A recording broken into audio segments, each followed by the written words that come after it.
তালাক দুবার মাত্র উচ্চারণ করা যেতে পারে। তৃতীয়বারের আগেই হয় সম্মান মর্যাদার সাথে তাকে ফিরিয়ে আনতে হবে, অথবা সহৃদয়তার সাথে তাকে চলে যেতে দেবে। তোমাদের জন্য এটা কোনো অবস্থায় ন্যায়সঙ্গত নয় যে বিয়ের আগে যা কিছু তোমরা তাদের দিয়েছ তা তাদের থেকে ফিরিয়ে নেবে। তবে আল্লাহর নির্দিষ্ট সীমারেখার ভেতরে থেকে স্বামী স্ত্রী একত্রে জীবন কাটাতে পারবে না এমন আশঙ্কা যদি দেখা দেয়, তখন আলাদা হয়ে যাওয়াটাই উত্তম। এমন অবস্থায় যদি তোমাদের ভয় হয় যে এরা আল্লাহর বিধানের গণ্ডির ভেতর থাকতে পারবে না, তাহলে স্ত্রী যদি স্বামীকে কিছু বিনিময় দেয় এবং তা দিয়ে বিচ্ছেদ ঘটিয়ে নেয়, তাহলে তাদের উভয়ের উপর এটা কোনো দূষণীয় বিষয় হবে না। জেনে রাখো, এটা হচ্ছে আল্লাহর নির্ধারিত সীমারেখা, তা কখনো অতিক্রম করো না। আর যারা আল্লাহর দেয়া সীমারেখা লঙ্ঘন করে তারা হচ্ছে সুস্পষ্ট জালেম।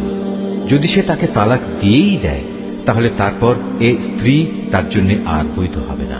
হ্যাঁ, যদি তাকে অপর কোনো স্বামী বিয়ে করে এবং নিয়ম মাফিক তাকে তালাক দেয় এবং পরবর্তী পর্যায়ে তারা যদি সত্যি মনে করে তারা এখন স্বামী স্ত্রীর অধিকার সম্পর্কে আল্লাহর সীমারেখা মেনে চলতে পারবে, তাহলে পুনরায় বিয়ে বন্ধনে ফিরে আসাতে তাদের উপর কোনো দোষ নেই। এটা হচ্ছে আল্লাহর বেঁধে দেয়া সীমারেখা। যারা এ সম্পর্কে অবগত আছে, আল্লাহ তাআলা তাদের জন্য এই নির্দেশ সুস্পষ্ট করে পেশ করে। যখন তোমরা স্ত্রীদের তালাক দাও এবং তারা যখন তাদের অপেক্ষার সময় ইদ্যত পূর্ণ করে নেয়, তখন হয় মর্যাদার সাথে তাদের ফিরিয়ে আনো, নতুবা ভালোভাবে তাদের বিদায় করে দাও।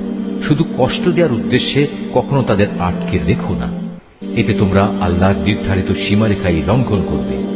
আর যে ব্যক্তি এমন কাজ করে সে প্রকারান্তরে নিজের উপরে জুলুম করে। সাবধান, আল্লাহর নির্দেশ সমূহকে কখনো হাসি তামাশার বস্তু মনে করো না। স্মরণ করো, তোমরা ছিলে অজ্ঞ। আল্লাহ তাআলা তোমাদের উপর হেদায়েতের বাণী পাঠিয়ে নিয়ামত দান করেছেন।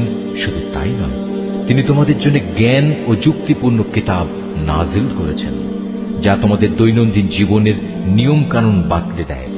অতএব তোমরা আল্লাহকে ভয় করো এবং জেনে রাখো, তিনি তোমাদের যাবতীয় কাজকর্ম সম্পর্কে সম্পূর্ণ ওয়াকিবহাল রয়েছেন।